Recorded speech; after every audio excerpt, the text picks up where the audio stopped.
Welcome, welcome. Hey, Christy. Let's see. Okay, I see you. Hey, Faith. Hey, Patricia. Hey, Chanel. Welcome, welcome.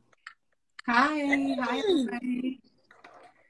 So we have a few people have popped in to say hello to us and to hear about what what our favorites are for the podcast, and two of our favorites of the year. This being said, I have a lot of favorites. Okay, so this was hard for me. What about you? This was difficult for me. So I stuck to the rules. I have my three favorites from season 1 of our podcast, Brown Girls Booking. Yeah. And I have two favorites of the year. To say that they are my favorite two would be a lie. But they're in that 4 or 5 star category of books of the year. So just two books that I feel like I will be like, these are books that I read this year that I thought was deeply outstanding and impactful. Yeah. Well, I don't know. I mean, I feel like we had a stellar first season. I'm not gonna lie. Can I tell you? We know how to pick books, okay? Even when we haven't read them before, discovery of some classics. There was maybe only one dud, for me. Right. So I found it difficult because I feel like each book we read gave us insight into another aspect of literary fiction and classics. That it forced us into, looking at something a little differently than what we're normally used to reading. Not that we read that far off what was on the list. Right. But it's just, how you write books. You say, oh, yeah, I want to read that. Oh, yeah, I want to read that. It's on your list, but you just never read it. I know. So, yeah, I think that it was a good discovery for us, and it allowed us to branch out and look at things a little differently than usual. So, yeah. So for me, the thing that I would say I enjoyed the most about reading all of the books that we've read for the podcast in season 1 was the learning, right? So you get what you get. You have certain themes that aren't unfamiliar to you.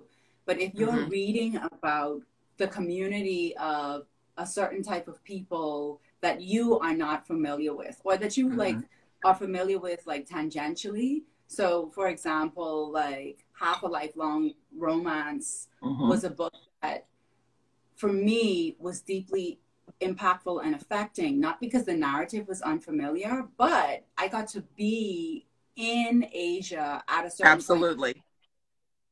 It was wonderful. It was everything. When you, because I didn't know Eileen Chang, Right. You said, she's really good, and I was like, okay, bring on Eileen, and then I was like, oh my God, when I started reading it, I was treasure.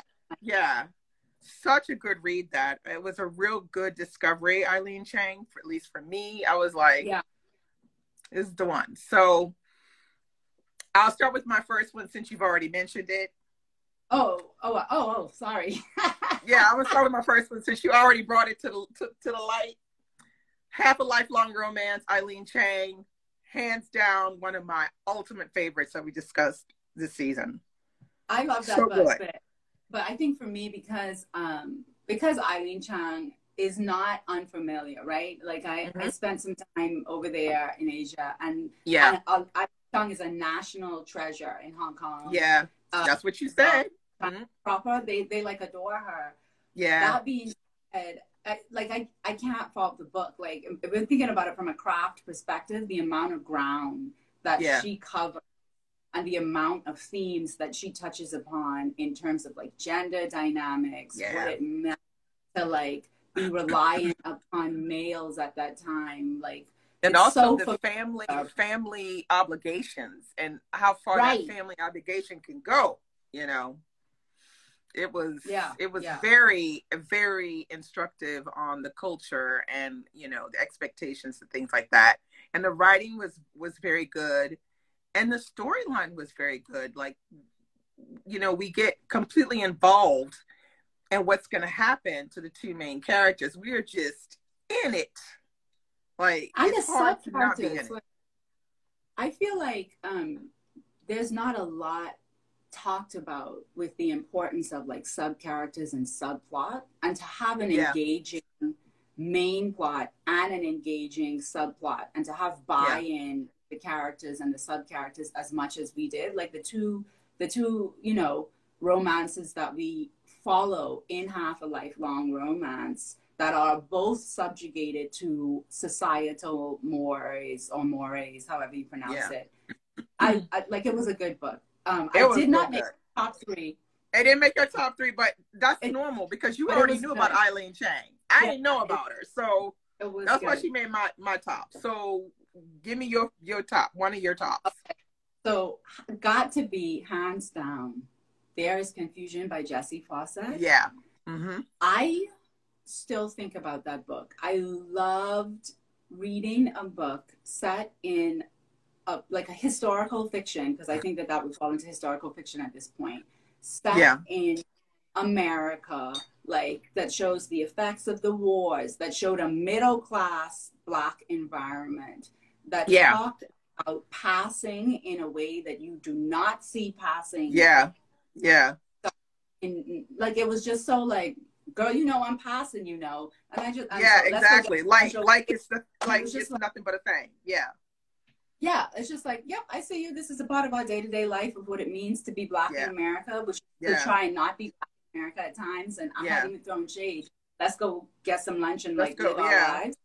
Yeah. It was so, there was a casualness about the tone that actually created gravity in the novel for me by Jessie Fawcett. I adored this novel. Like, and this was one that you recommended. And I know Plum Bun, but Jessie Fawcett just wasn't on my radar. So like, I think I feel her the way you feel about the recommendation for Eileen Chung. Like, I just was like, where have I been? I feel like this is one book that a lot of people don't talk about. Everybody talks about Plum Bun, but not a lot of people talk about There Is Confusion. I'm confused why that's not the case, because it's doing everything in there that is, I think, very different from the period in which it was written. It's doing, she's going far beyond what is typical for the time period. So, I highly recommend that if you're watching, you need to pick up There Is Confusion. It's a really, really good book. It's funny that I just talking to you, that I think is true of both of our first like favorites that we are discussing, is the way that Jessie Fawcett and Eileen Chung are efficient. Both books are not more than like 350 pages. Both about like that. Decades, like maybe like 50 plus years. Both books hit on a lot of things in terms of like those 50 decades. And I never at any point felt cheated. So like, if anybody is a writer and they're thinking about like how to create characters and bring in what's happening during the time, but to do it efficiently, both books. Those books are both really good for it. Yes. Because it's not like, like some people, they try to do that and it kind of sounds like a Wikipedia page you're reading. Not in these two books, it doesn't. Or the characters, they know exactly what they're doing. Like I felt like nothing was sacrificed. I felt like the characters in both books came in at the right time, left at the right time. Like I really and even the way the story moved, and oh my God, it was so good. I mean, I was like, it was at points, I think I remember I went on Boxer and I left your messages and I was like, the hell? I mean, we're doing this now? And you were just like, yeah, girl, this is a mess. Yeah, so I think she is notorious for her plot twists. So if either one. She had me snatching my edges and clutching my pearls. Okay? That's how I felt about Jessie Fawcett. You know what I really liked about Jessie Fawcett too? I felt like she really held a mirror up to the Black community that she was writing about. Absolutely. Like, you find out about the trials and tribulations of what it means to be Black in a space, but she also is just like, that's not an excuse. Yeah. right? I Yeah. really liked that duality. I can't say enough about that book. Yeah. I thought it was, both of those books were just stellar. I mean, Yeah. you can't go wrong with either one of those. So now I'm interested to hear what your number two is. So for me, my number two, Mirak Ali. Oh Again, God, that's my second one too. uh, Love, love, love, love Midak Alley. let me tell you, this was like way out of left field. Never heard about the author. Like, don't read a lot about that Egypt, that particular part of Africa. Much less about Egypt, that country in Africa. Yeah, Naguib Mahfouz is where it's at, honey. And to read Mahfouz, to read a community, and I don't know how anybody else feels, but like when I read about a Black or African or minoritized community in another country, I can say to myself, I know these people. Because I could be reading like The Hills Are Joyful Forever, about a community in Jamaica, or Pleasant View, which is about a community in Trinidad. Like Mirak Ali, to me, I was just what? Yeah, it's really good.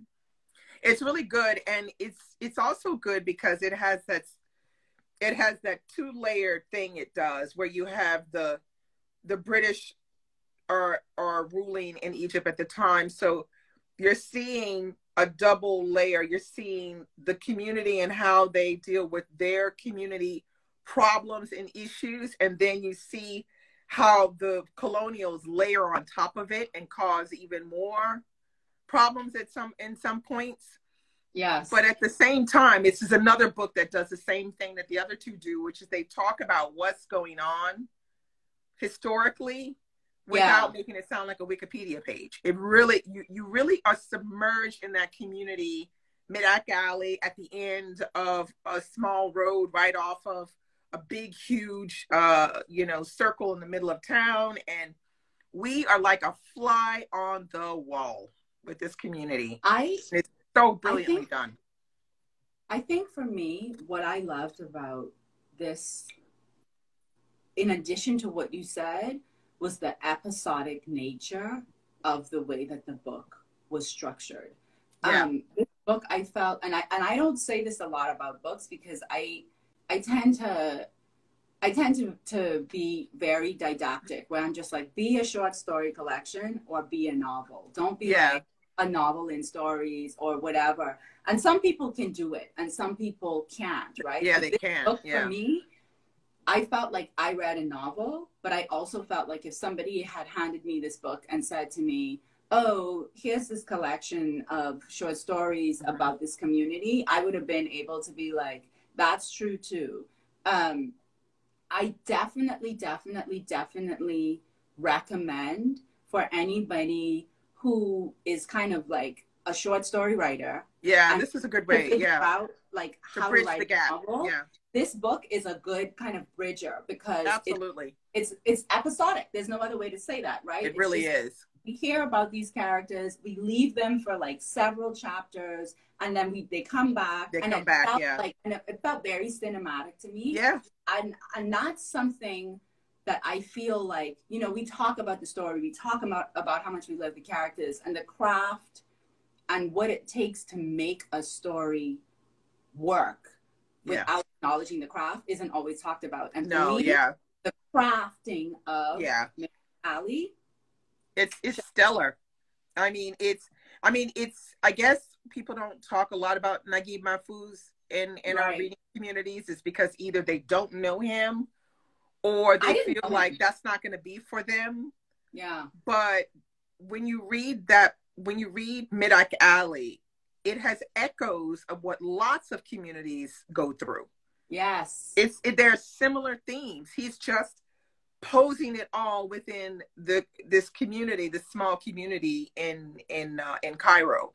And so that's what is really good about his books, is that his themes are often very universal. Yeah. And so it is for everybody. So it's for definitely, everybody. Give it a try. And it's juicy, y'all. It's like you getting literary fiction with a side of But it's Yes. also, it's not a, like, I'm gonna say this, I don't know if people are gonna understand what I mean, but it's not like obscure literary fiction, if you know what I Oh mean. no, no, I know exactly what you mean. It's not This like is like, Surprise, The yeah, Blind this is Assassin. I know, like, down earth, good ass writing. Okay. I know what you mean. You know Like, what I mean? I don't know how to explain it. Just, it's not okay. obscure, you What I know? think you mean is like you don't need to have it, like it doesn't need to, it doesn't feel like you're reading a thesis, right? Like some Mm, literary fiction can feel yeah. like I love Cloud Atlas, but for me, Cloud Atlas could be Yeah. ostracizing, or The Blind Assassin, or a Yeah. lot Yeah. of winners, frankly, Yeah. over the last couple of years, because it's just like, that is where I would say that's a prize where we're like, we are looking at what you did to put this Yeah. book. So it's more craft driven than like, It's craft driven, but it also is slightly plot driven as well, you know? yeah. But, It's plot driven without being commercial, right. if you know what I mean. Yes. And It's so for it's me, really good, y'all. Mirak It's good. Ali is accessible, but also and deceptive, because it's so accessible, you forget about the Yeah. craft. To Yeah. write a novel that feels like you're watching a season of a Yeah. show Yeah. isn't easy. Like, that's a different craft. And It's so different. for Yeah. me, that's why that's my number 2. I loved it. I Yeah. loved it. It's done really, really well. And it's one that I highly recommend that everybody that's watching this read. So good. Yeah. So very good. Yeah. So okay, so we had one in common. Yay. Your number 3. Oh, my God. number 3, Hard. Light in August. Okay, so we definitely diverged, because my number 3. Wait, let's talk about A Light in August, because that was bomb. It was bomb. It was bomb. I mean, it's Faulkner, right? It's not perfect. No. But I got my literary life. Okay, I got my literary life while I was reading that, because that's the kind of book where you're reading it and you're going, oh, damn, how did he do that? Yes. Shit, how did he do that? You know, because so I think y'all can say a lot of things about Faulkner, but that man could write. That's all for I me. think. For me, with Light in August, that was it. It was like the sentences, like the lines. I just was incredible. Like, wait, did he just put that line together? Exactly. Like, did those words just complement themselves in that way? And here's what I say about Faulkner, and in general, like, this is a blanket for like Southern writers of a certain period and the South. Faulkner with language does something that I'm gonna go venture into say I don't see a lot of Americans do. I see do this more. The British will use the full complement of the English language. Yeah. Well, Americans will say specific to X, Y, and Z. Yeah. The British will say peculiar to X, Y, and Z. Because you could use peculiar as strange. Yeah. But you could use peculiar as different or different. Specific. Yeah. The South, when I go to America, I know a lot of people have like ideas of the South, but when I look at the way that the South uses language, especially when I'm reading the Southern Gothic, I'm like, they use the full complement. And like not just some words that I just was like, wait a minute. I understand what this means in the context of the sentence, but literally let me go to my dictionary. And I'm like, definition 4 of this word in the Oxford Dictionary means this. Okay, Faulkner, thank you for that. Faulkner was bringing it. That's why it's like, I mean, we can complain about him as being the white Southern man, but you cannot ignore that this man knew how to throw down when he's writing a story. Well, it's a both. And there's something else he does really well is he shows us in his stories the closeness between blacks and whites and the mingling of blacks and whites in the most natural state and fashion in the South. Yes. Which is not actually how we get stories written today when we read stories, modern stories about blacks and whites mixing or mingling kind of thing. Yeah. It always feels very compartmentalized or something. Very segregated. It's never at this, it's almost like this mixing just at the imaginary line that separates, if that makes sense. You know what Faulkner does with the South that I think like a lot of the white South, of course, would want to deny is be like, a lot of us, when we scratch the surface, and we're white. And it doesn't just resonate in him giving us that message, but when we see something like, oh, they all work at a factory, or they all work at the mill, and we see who's working together, or we hear the gossip of the town, we're like, wait a minute. Wait a second. The day-to-day happenings of this town and the ways in which you all interconnect and integrate in the day-to-day means that they all connected and integrated like this in the nighttime. Exactly. Oh, and he does that head to toe. He does it really, really well. And this particular novel, Light in August, the main character, Joe Christmas, is half black, half white. Right. But when people see him, they see he is other, but other what? They don't really know. Right. And so that's the crux, or the key nugget of the story that allows Faulkner to write a story that pivots around this main character while sweeping in and giving us that racial view of this town. Yes. Yes. Fantastic. Awesome. And here's one of the things that I want to say, a note to the imperfect 4-star novel. The thing that I really got from Faulkner on this particular book when I was reading it was the importance of backstory of a villainous character. Yeah. Or the way he did that was brilliant. But it wasn't, and I want to say out here, and this is why I'm like, it's not a perfect book. It wasn't like a seamless move. Like you have certain that you read where you're like, oh my goodness, I don't even remember that I read the backstory. Like I literally, when I was reading it, I just was like, oh, okay, this is something that that somebody would teach me in a writing class. Like stop here and go into backstory now, which is something like, depending on like how hoity-toity you are in the writing world, they might be like, I don't want to see the strengths. I don't want to see the strengths of your puppet. But for me, I'm like, these books, they're important because if you're trying to learn to write and the writing is good enough, you can show me your strings all day, every day. I'll go and I'll spend time in your backstory. If your sentences look like Faulkner's sentences, please believe. And what he did when he oriented us in the backstory of Joe Christmas, like to make sure that I understood why the actions of the present moment were happening or how they could happen. It was brilliant. It was wonderful. Because it's not, that explanation is not black and white. No. It's not. It never rooted is. in the grays of normal living life and having relationships with people, family members, and things like that. Yeah. And that's why it's so brilliantly done. And it doesn't come at the beginning. It's something that he does. He kind of sneaks up on you when he's going to tell you the backstory. You're not even expecting it. Yeah. And when you read it, you're like, oh, damn, that's not what I was expecting, you know? So I thought that was really good. Now, the reason why I say it's not a perfect book is because when you get towards the end, you're going a little bit too far. Like he was doing the most, okay? So this is why I love this book, like, because it shows me when I'm reading a book and I have a critique for a book and like what I think, like if I was in a class or if I was editing a book, like what I would say to the writer. Yeah. Reminds me how hard it is. Book endings are difficult. They are. And you know, like a reader wants to leave feeling balanced. And like as the writer, like, what does that even mean? But you know it when you see it as a reader. You know it when you see it, you're just like, that was a bridge too far. And now you took what was like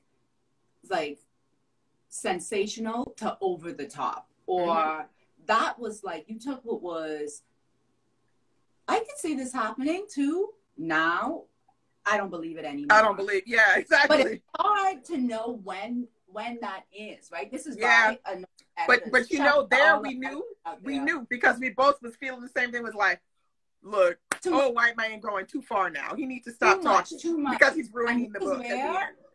Shout out to editors out there, because if you are writing a book and you are in it and you are, whether or not it's a short story and you're 20 pages deep or you're in a book and you're hundreds of pages deep, you cannot see the forest from the trees. Yeah. And that's where the editor comes in. And the editor says, normally, the editor okay, says, what's your intended outcome? And then they take you, the writer, back to your pages and say, based on the outcome that you intend, you have overwritten this, or you need to, you have underwritten this, or you hit it. And you go back. You hit it. It's perfect. Don't touch anything. Yeah.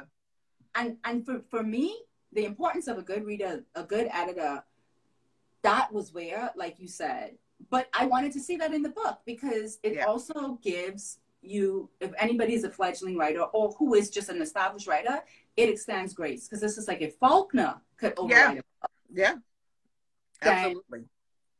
You know. So that's my number 3. So what's your number? I think I know what your number 3 is, but okay. So I have to tell you, I am so split with this number 3. And I think one of your number 3s might be Romance in Marseille. So I left that out because I was I was going between Romance in Marseille and Midak Ali, and I went with Midak Ali. Smart move. So that's what I did. But this number 3 is a split between A Tree Grows in Brooklyn and I Captured the Castle. And for me, I think it's A Tree Grows in Okay, well, if it was between those two, I'll go with A Tree Grows in Brooklyn. For me, it's A Tree Grows in Brooklyn. So my Tree Grows number in Brooklyn, 3 definitely. Finally said, A Tree Grows in Brooklyn. First of all, I resisted this book 4 years. I resisted, which is crazy. I was shocked when you told me that. I was like, but why?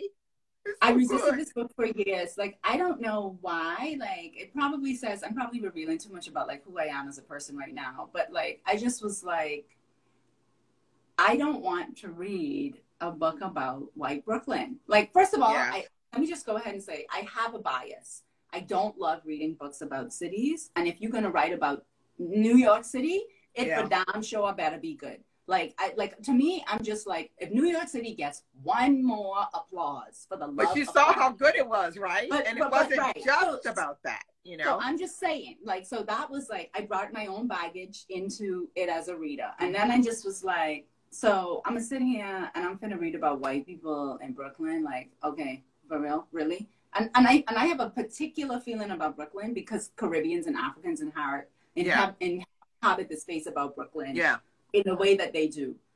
But this book, I told you were going to love it. You know what this book did to me? This book said to me, this is why it's important to read. And this is why it's important to read classics. Because you here with all your assumptions, thinking whatever you thought this book was going to bring, and this book gave you a little education. Yeah. And the education that the book gave me, which is an education that I feel like, again, certain people in the population like to forget about their history, was a thing that you talked about with Faulkner. How close and how recently close in terms of time and how physically close individuals from a similar socioeconomic background, but from different religions, races, creeds were. And that's something that I think because of the evolution of like whiteness, right? Yeah, absolutely. The evolution of this idea that Irish people weren't considered white, Italians weren't considered white, Polish weren't considered white, they all had their journey to becoming white. Right. And I knew that, you know what I mean? Like, it's not something that I was ignorant of. But, and this is why fiction will always do what it does for me. But to read it through the lens of a small girl. Yeah, it was very good. Who doesn't yet have all of the societal biases. Hands down, I loved those people. It's really good. I mean, even I enjoyed it as reading it as an older woman for the second time, because I read it when I was like, I don't know, maybe 12 or 11. I think it was 12 when I read it. And I was so into this book. I mean, just I told you this. Francie was just everything. I'm so mad at myself. I'm so mad at myself because, you know, like me and mine were like, oh, Anne of Green Gables. Oh, da da da da. Yeah, and I didn't even read Anne of Green Gables, but I read A Tree Grows in Brooklyn. And I feel like my adolescent and like younger teenage self could have done with a full-blown dose. Yeah. Of, like, of Francie. I cheated myself of Francie. It's all right. You made up for it. You did it. You finally did it. So I really love this book. And again, another book that was well put together craft-wise, worth every page. Yeah, it's very good. And it's worth every page. It is kind of a longish book, but you don't feel it when you're reading it at all. Yeah, I really love it. Not at all. I didn't feel it. This was the other thing that I really enjoyed about this book. I enjoyed the way that the alcoholic father was depicted in this book. Again, I like live for things where it's just like you can find compassion for very realistic, but understand why that character needs to be held to account. And I really, really loved the tragedy of like the potential untapped, like that, like I didn't tap into my potential, and I am very much aware of it. And there's something missing in me that keeps me trying to tap into that potential. And so I'm so depressed. And so I turn to substance abuse. That's like a lot of the world, right? Yeah. A lot of the world. And the way that it was written to be like, there was another route that this character could have taken. This character could have just been like, you know what? I need to double down. I need to find a medal. But I didn't. He didn't. He just was like on the surface, super charismatic, and could never really get out of his own way. And I really felt like it was important to say why characters like that are so impactful.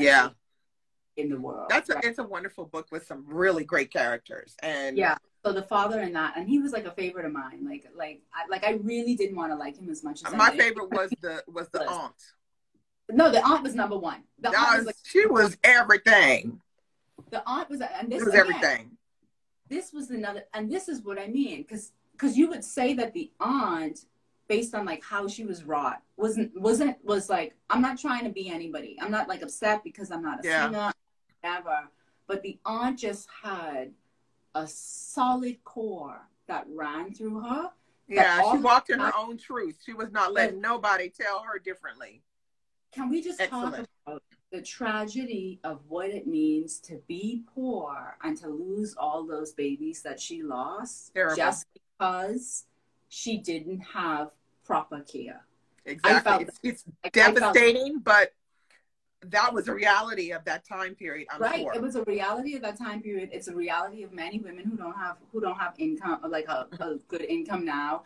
It's just a reality, full stop. But what I really loved about the aunt, Frances, was that for her, the only reality that she was trying to get toward was, at some point, I'm going to have a living baby. And I'm only talking with people who understand who I am, how I am, and the fact that that's an ultimate goal for me. And eventually and it wasn't like she wasn't devastated, but she kept getting back up. Yeah, she kept getting back up. Yeah. Favorite character, full stop, bar none. Favorite character. Yeah. So those are our three tops for our. We're talking about A Tree Grows in Brooklyn. So we're discussing our top 3 books from our podcast. Do you want to just recap and say what your top 3 were, Dee Dee? Yeah, my top 3 were Mid-Act Alley, Light in August, and Half a Lifelong Romance. And my top 3 were There Is Confusion, Mid-Act Alley, and A Tree Grows in Brooklyn. And we just closed out on A Tree Grows in Brooklyn. Yeah. So let's talk about 2 of your favorites that you've read this year. You got to go first, because I mean. Okay, I had trouble with this one because I could only pick 2. But the first one I picked, and you've read it, and you probably can guess which one it is, Book of Night Women. Oh, Marlon James. Oh, I tell you, that book had me shook it, snatched edges, ripped out, snatching my pearls, and had me yelling in the streets like a crazy lady, because I was like, sometimes I'd go walking and I would listen to it on audio. Yeah. And the audio is brilliant. It is. Robin Miles read the shit out of that book. Child, I mean, at one point, something happened, and I had to sit on the bench. I said, "Oh, child, what is going on?" Let me tell you what I want to say to anybody who's still on, who's viewing. When the book hits on the paper, and it hits. Yeah, and the audio hits so good that you're just like, anything that this particular reader reads, Robin. Yeah, Robin Miles killed it, honey. When I'm like, oh, Robin Miles read this book. I don't care what the genre is. I'm like, if Robin Miles is reading it, I'm finna read this. Like, and I'm probably gonna read that book again in another year or two because it was just that good. I was just like, God, Marlon James, you did that. Okay. Kiki, come through. The Book of Night Woman is the best. It's the best book from him. Like, and I was just oh my God, I was reading it this summer, so I was between the audio and the pages, and both was giving me life. That book. If you haven't read it, you need to read it. Put it on your list for 2023 right now.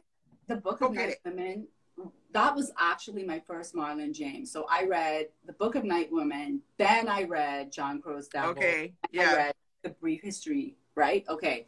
So I'm in Syracuse. I just moved to America from the Bahamas, and another writer who was like in my space named Chanel Benz recommends The Book of Night Women to me. Yeah. And I don't know. I had some time. I went to the library. I borrowed it, read the first chapter in the library, closed it, and immediately just went to the bookstore because I just was like, first chapter. I have to own this book, and I'm not about to borrow it. I need to have it with me in my life always. Yeah. Such an impactful book. That book, I tell you, that opening, my God, that opening. Those two characters, Lilith and Homer. Can we talk about it? He knows how to write Black women. Like, Lilith had such a little mouth on her. She was, that 14, 13-year-old teenager with a mouth on her, was always saying some slick stuff. I think I might have to kick off my year with The Book of Night Women. She was coming up with some slick stuff all the time. Lilith, I was like, oh, she did not say that to Homer. And then Homer would say something even slicker right back to her. And it was just hilarious. So well written. Just, that whole book gave me life. It was just so freaking good. That is probably the best book I read this entire year. So, literally, it's one of my favorites. I gotta tell you. For real.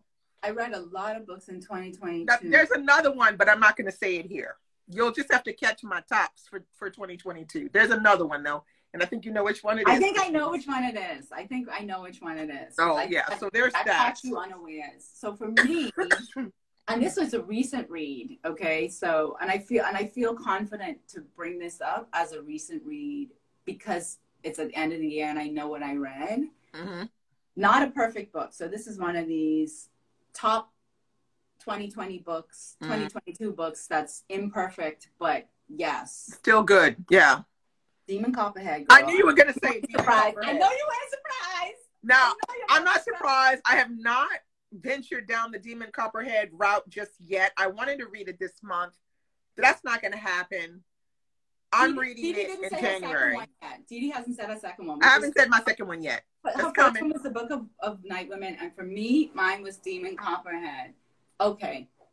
Again, another book that I was just like, yes to it in the pages. Yes. I don't know who read the audio of it, but yes to the audio.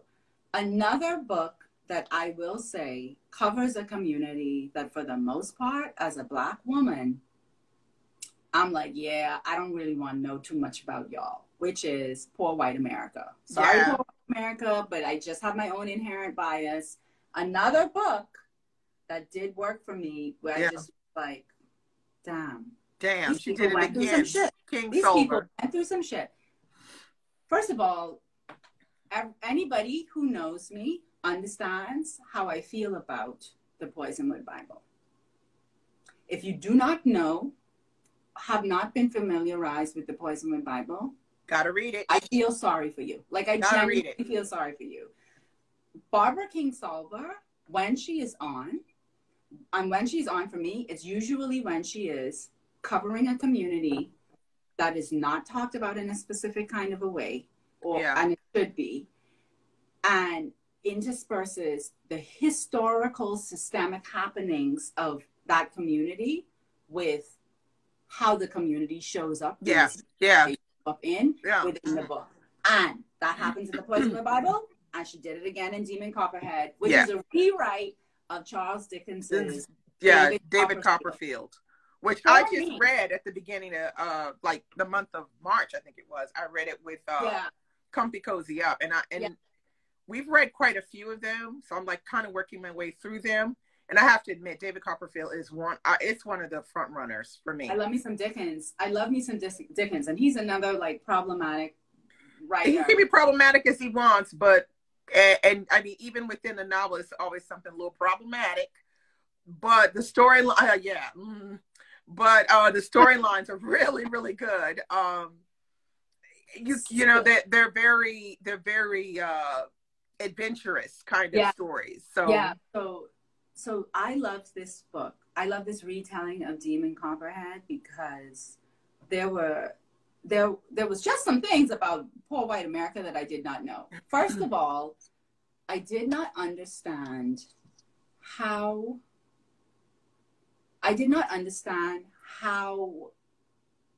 the coal mining industry disenfranchised the entire Appalachian.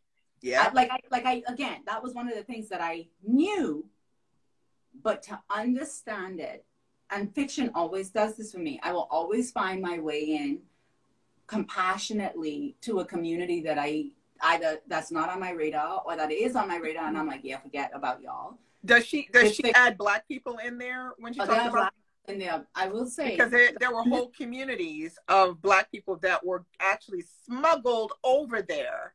Well, let's talk about imperfect, perfect books. Yeah. So the problem that I have with this book, or the thing that I think is imperfect or inefficient about Demon Copperhead, is that King Solver does not spend enough time on the Black communities in that space. Because they worked side by side, the Black mines. They just lived separately.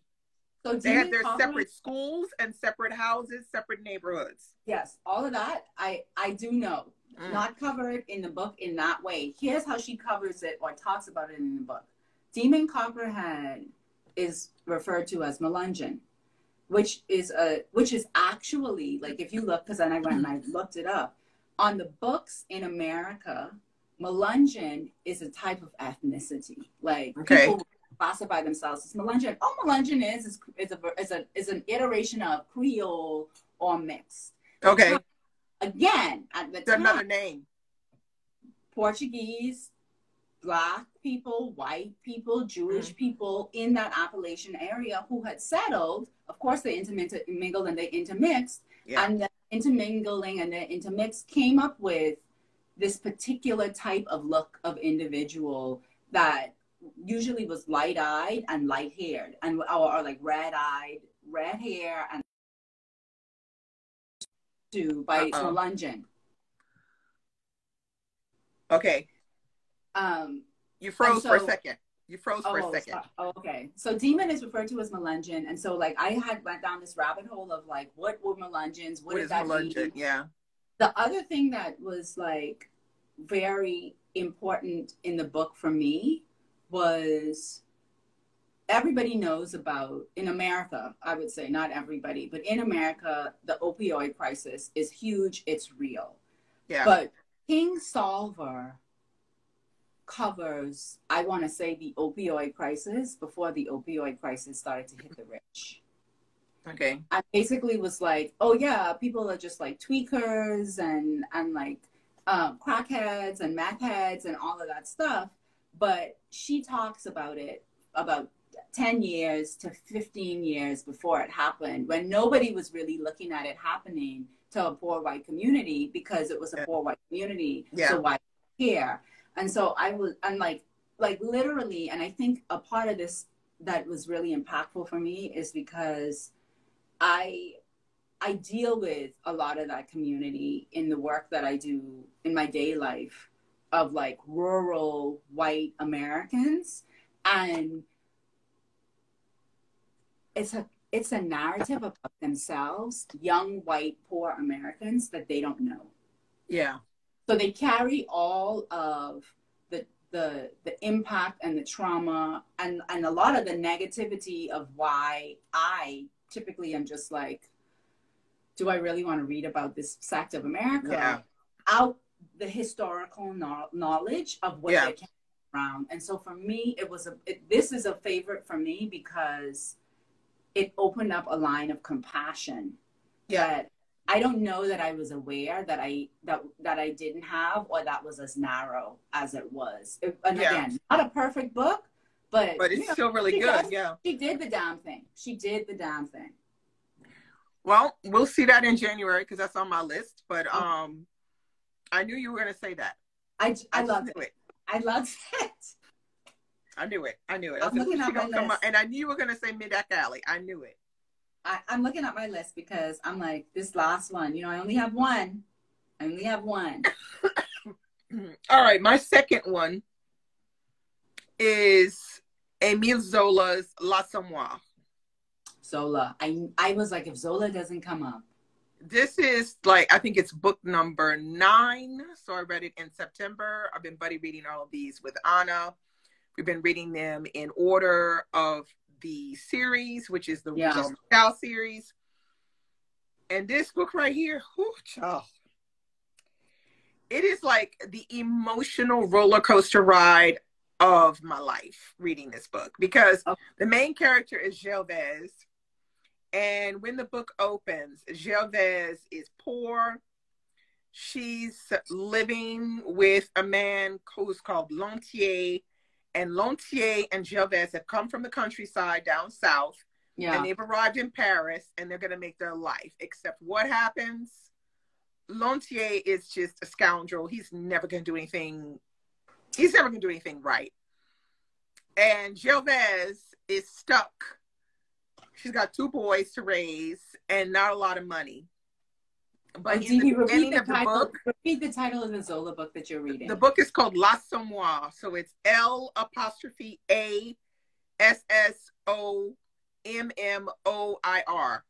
Okay. And I think it's book number 9, if I'm not mistaken. And look, I was like, Zola, my heart just shattered. Well, the thing is, it's true. You like Gervaise in the beginning, you're just like, she's this scrappy woman, she's a fighter, and she's tough, and we're like, yeah, she gonna make it. And what Zola does is he takes his character, and we see the character do this.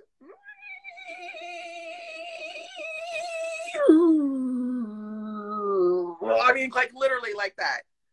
Like the high was high and the low was low. Well, you know that kind of book when it's like. But the thing about it is because Zola's considered a naturalist writer, right? So that means that his characters, the way they move and what they do is based on what they're being exposed to in their environment. So that's basically what he writes about. Right. And he uses this family, Rougon-Macquart, to do that. So each book is centralized around one particular character from the Rougon-Macquart family, either one or the other. Okay. And so we see Gervaise earlier on in the series, and she grows up in a poor family where the father treats him like shit, doesn't want to work, takes the money off the kids when they work. So she's already in an environment that's pretty hostile. So you're thinking this environment is either going to make her or break her. Right. But he also has this way of showing the societal implications of this time period. So I think we're like 1865 or something like that. Right. And at the time, the big thing was everybody was drinking l'absinthe. So l'absinthe is this extremely high caliber alcohol, like 90% alcohol. I know what it is. It comes from a plant, which is called l'absinthe. Yeah. And they cook that with a bunch of really high grade alcohol. And people were drinking that back in the day. And they were drinking it so much, they were getting addicted to it. And it was cooking their brains. So they were literally dying crazy. Yeah. So he basically got, you know, he takes the title L'Assommoir. He takes this phenomenon of this period of, you know, people's excess in food, excess in alcohol. Yeah. And then he turns that around into a story around this young woman, Gervaise, that we see try to make her way through a difficult period. Yeah. There's a difficult periods, and how she tries to maneuver that. And it is so emotional. I don't think I've read a book that's so emotional. Like, I was almost on the verge of tears. Oh my gosh. I don't even cry. I don't cry when I read books. Tell the people, because you and Anna are reading these books. So, like, tell how many books are there? Okay, so and how many are translated for those of us who don't speak so it's 20 books in the series. Right. And so we're reading book 12 now. So we're going to be reading all through next year to finish it. Right. And you can get these books in English. I know for sure. I think the first 12 have I think it's the first 12 because actually the first 13. 13. You put me. Oh, it's 13. Because 13 is we're going to be reading in January, and that one is it's all around the train. That's another thing. If you're interested in learning about historical events and about the development of France over time in the 19th century, this is a good series to read because Zola somehow always manages to mention something about what's going on politically, culturally, architecture, something. Gotta love that. So you're going to learn something. So the one that we read last time, which is last month, was called Au Bonheur des Dames. Yeah. And that one was really good too. And it was like how the department store started in Paris. So that was one of the key issues, was this department store, which was growing and selling everything that all the other people on the block were selling. And they were just literally like knocking the competition out because they were just getting bigger and bigger. So reading this has been an eye-opener for me because I've learned things, culturally through reading them. But not only that, like I hadn't even mentioned how good Zola writes. Right. My God. So this man is a master manipulator. You talk about this all the time in our like side boxer chat. Like you'll be like, I gotta go because me and Anna read it so much so that I have the first 3 of Zola because I'm just like, I need to get in on this conversation. Well, brace yourself for number 2 because that's my favorite. That one is number 5. You're gonna have to brace yourself for that one. That's all I'm gonna say. But I feel like he's just there's a lot to be learned in writing from reading Zola. Yeah. He's somebody who can, there's like one whole book. He goes through this description, freaking fantastic, but he's mentioning all of these flowers and, they're the names of all these flowers and how they grow and all this. And you're thinking, what is this all about? And why does he know all these damn flowers, kind of thing. But then later on, he turns that on you and you realize why he's been instructing you the whole time. So I think in craft, I think what you're talking about in craft, I recently not recently, but a couple of months ago read this book. And in the book, when they were talking about craft, they talk about something called image patterning, which I'm going to, as when I mentioned my number 2 read. And image patterning isn't always like a direct reflection, but it's just when the writer uses different things to like bring together something that like will cause a culmination or an understanding. So it could be exactly the flower violet, something in relation. It's always something descriptive, and he does it extremely well. So if you're a writer who has difficulty with description, damn, y'all could learn something from Zola because he's like the master at describing things, because like he'll take just simply the description of a living room and it's not boring at all. It gives you image, like picture image in your head when you're reading it. I just like that. Picture. I struggle with that. So I'm excited about this.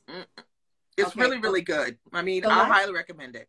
So let's talk about my number two. And again, I wouldn't say this is my like number two. Like Demon Copperhead isn't my favorite book of the year, but just in terms of like two standouts of the year, we would never get through anything where I talk about books if I don't talk about a story collection. Understand? I know, because that's your thing. Understand that. But which one? That's the thing. So I'm not for so sure me, about. one of the things that reading the classics freed me up to do, I read a lot of backlisted books, but this year I was just like, I'm going to read some modern books. And I have to say, 2022 kind of sort of disappointed me. But when the books that I read in 2022 that hit, they hit. And this one, the short story collection called If I Survive You by Jamaican-American writer Jonathan Escoffery. Oh, girl. Yeah, everybody's been talking about him. Everybody's been talking about him. Everybody's been talking about the book. Jonathan Escoffery, if you know me, you know that I like I track writers, right? Yeah. So like you know this about me, Dee Dee. Like when Celeste Mohammed hit with her book, you was on that a long time ago. I'd already read her stories because I read a lot of literary journals. Yeah. So when Jonathan Escoffery's book hit, he wasn't like news to me. It wasn't like explosive in my mind because I've been tracking him for like a minute. Yeah. And so, but the book, first of all, what I loved about it was it wasn't sold as a book of a novel and stories. Like, but we do follow a community where our main protagonist, Trelawney, and if you've been to Jamaica, you come from Jamaica, you know Trelawney is a place in Jamaica. So shout out to that. Our main character, Trelawney, we followed the trajectory of Trelawney's life. Aside from the fact that this is impeccable craft-wise, just on a sentence-by-sentence level, this book resonated with me because I find that when I read writers from the diaspora, from the Caribbean and from Africa specifically, and they have books where it's set in their home country and then it's set in like their place of residence. Yeah. I always prefer the home country setting. And what I think this might be personally because maybe Jonathan Escoffery grew up in America, and Miami specifically. So we spent a significant amount of time in Miami and Jamaica, and his Miami is a Miami I know because age-wise, Jonathan and I are in set. Yeah. And the things that impacted his historical life as a person from the Caribbean were very impactful. So like I would say anybody who was a teen in the Bahamas when Dorian hit, the way that was solidified as like a key memory for me. Andrew in 92 turned my life upside down. And when he writes about Andrew as a Caribbean living in Miami, because I know Florida was hit worse than the Bahamas was hit, it was everything. And he centers it around the story. Like the hurricane is incidental, but in terms of the structure, the spiral of a hurricane and the demise and what a hurricane can lay bare, how that story, there's a specific story where we're following the narrative of them being like, we're going to double down for the hurricane, and like what happens in the story with the family, and then what happens in terms of the community and Andrew happening. He does environmental happenings and political happenings and the impacts and the resonances of those impacts throughout this one Caribbean family. Yeah. So well, that's one. Yeah. The other thing that I love about this is when I think about like in Britain, people talk about the Windrush era, right? When people left the Caribbean and went to Britain. There's an era, if anybody from here is from the Caribbean and they know, and there's a name for this era, but there's an exodus that happened in the Caribbean around the time that a lot of Caribbean countries went socialist or left-leaning. Okay. That, in my opinion, that generation who kind of like made the decision to leave and go to Canada or the UK or America, those narratives of the rationale as to why they left don't often get told. You get you get like what the American presence in the Caribbean was like, being like, we can't let people this close to us go left. You get that. But like, why would you leave? The parents of Trelawney leave for very specific reasons that have to do with crime, right? And and like, it has to do with crime. It has to do with brain drain. And it's something that if you're from the Caribbean, like, and it has to do with opportunity as well, right? Like, what does it mean on when you're you do know if we have a name for it? Oh, okay. Okay, it was in these ghosts are family. Kiki, I'm gonna go back and read that. Like that, I just feel like that's a time and a space that doesn't get inhabited in fiction a lot. Yeah, it doesn't. It's particular. Yeah. Yeah, and Jonathan Escoffery does such a good job through the parents of Trelawney of like elucidating and communicating like what I know. I like know the feeling of it because I have aunts and uncles who left the Caribbean at that time. Like for me, like my other family sits in Grenada. In the Caribbean, we're Bahamian and Grenadian. And so for me, it's a big deal because, you know, the U.S. invaded Grenada. So I have family who were like really impacted when the U.S. invaded and like what it meant politically. And so to read it in fiction through a character who's in set with me and who went through like pinnacle times in America, when I went through pinnacle times, like who shares core memories, chef's kiss. So I highly recommend that book. I love. Well, I have him on my TBR.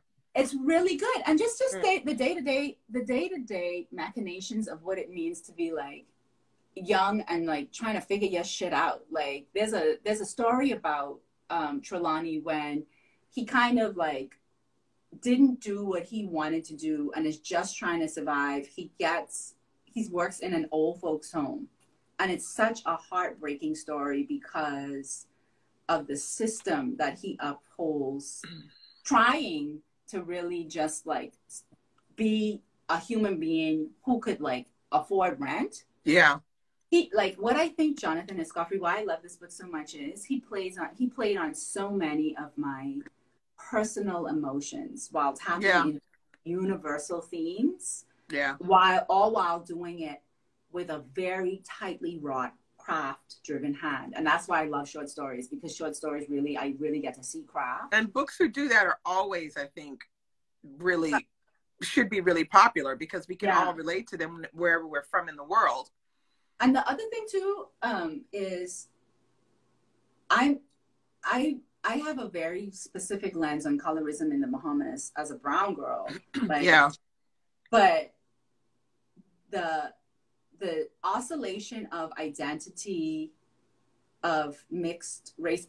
Kiki, I wasn't sure about this book either. The only reason that I got onto this book is because I have been reading Jonathan for years before. Like I read his short stories. Like the first one I think was published in a literary journal called Ziziphus, and it was the shit.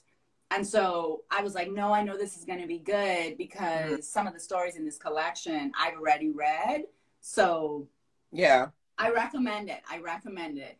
It's not perfect, but it's so informative and it's so innovative and it's clever and it's also like heartrending.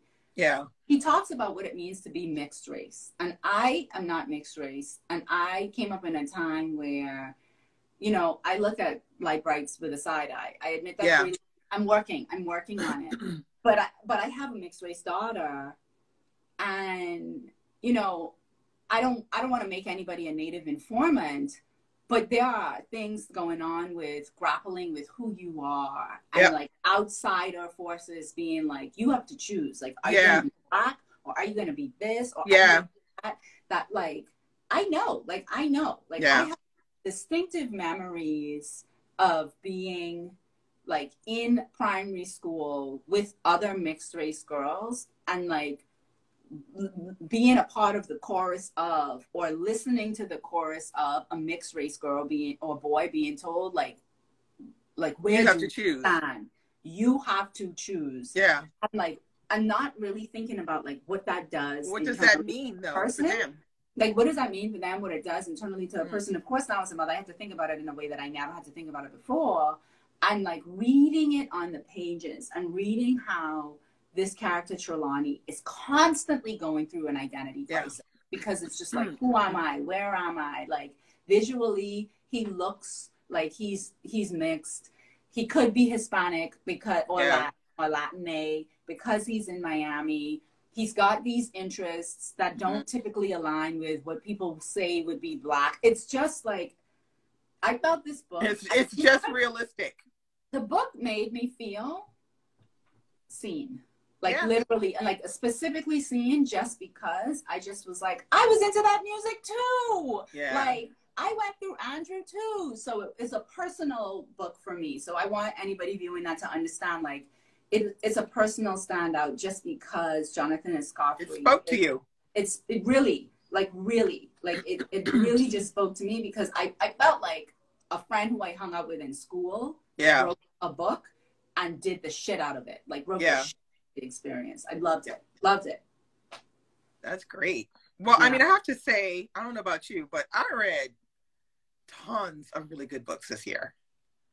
Tons of them. I read tons of really good books this year. I feel like a lot of hype books in 2022, I liked them, but I wasn't like I didn't wasn't like wringing my hands and throughout 2022. Some outstanding books in 2022 that I did read, some of them recommendations because of you, Percival Everett. You finally found your life with Percival. Oh yeah, Everett. Jesus, he's so good. I found my way into some Percival Everett reads this year that I just was like, you know what? Percival Everett is like this like kept secret of the Black writing community. Yeah. Some of which is because a lot of Black writers or like readers may not get what he's doing. He's super obscure. He shuns a lot of the public eye, but I read some good books by him. Yeah, he writes, but what I like is he's true to himself. Yeah. And when you start to read more of his books, you can see that because there's some common denominators in the main characters, you know. I love it's kind of like his little alter ego is the main character of every book that he writes. Yeah. So it's very refreshing to see that it's a Black man who's not, which we considered, he's not a stereotypical Black man. Yeah. And there's a lot of humor in it, and there's stuff in it that just makes you crack up laughing. He's very funny, and satire and comedy in literary fiction is hard anyway, but in literary fiction it's super hard. And when you cover the ground that somebody like Everett covers, it's made even harder. So I read some good books. I read some good books because of our podcast, because we talk about season 1, but we're still reading and recording for our upcoming seasons. Girl, I gotta tell you, I've read some classics that have me being like, I really have to spend more time with like writing like centuries ago. Like, we need to read. I think people need to go back to reading more classics. They won't be disappointed. That's for damn sure. You know what it is? I think because, I kind of started the year off hot with the writing, but I'm not doing so much with my writing anymore, and I'm doing a lot of reading and I say this all the time. If you've listened to our podcast, I say this all the time. I'm finding the master texts to books that I've read from like I'll read a book from like 18, like whatever, or like the turn of the century, the turn of the 20th century.